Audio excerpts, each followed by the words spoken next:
Macmillan Audio presents The Hadrian Memorandum by Allan Folsom. Read for you by Scott Sowers.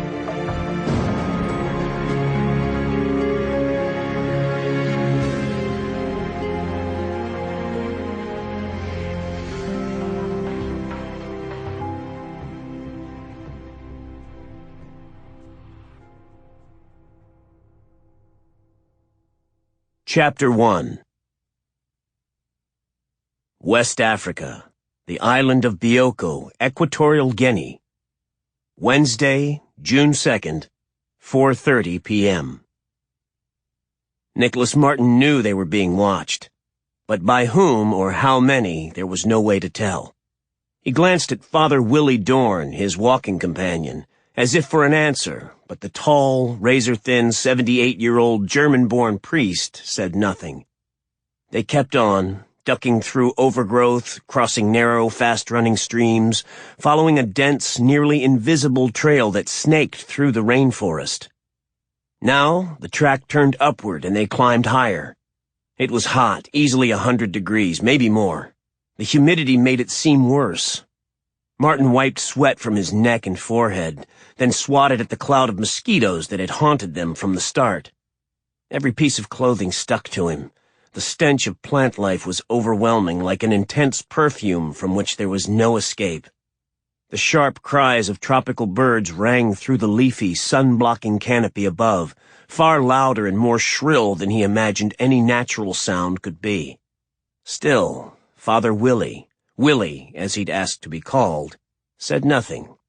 Just continued on, walking a trail he plainly knew so well from his half-century on the island that his feet seemed to make all the decisions. Finally he spoke. "I don't know you at all, Mr. Marten," he said without looking at him. Spanish was the official language of Equatorial Guinea, but he used English when talking to Marten. "Soon I will have to decide if I can trust you. I hope you understand." "I understand," Marten said, and they hiked on. Minutes passed, and then he heard a low, rumbling sound he couldn't place. Little by little it intensified, drowning out the sounds of the birds and becoming very nearly a roar. Then he knew. Waterfalls. In the next seconds they rounded a bend in the trail and stopped before a cascade of falls that thundered past them in a rising mist to disappear into the jungle 1,000 feet below. Willie stared at the spectacle for a long moment, then slowly turned to Marten.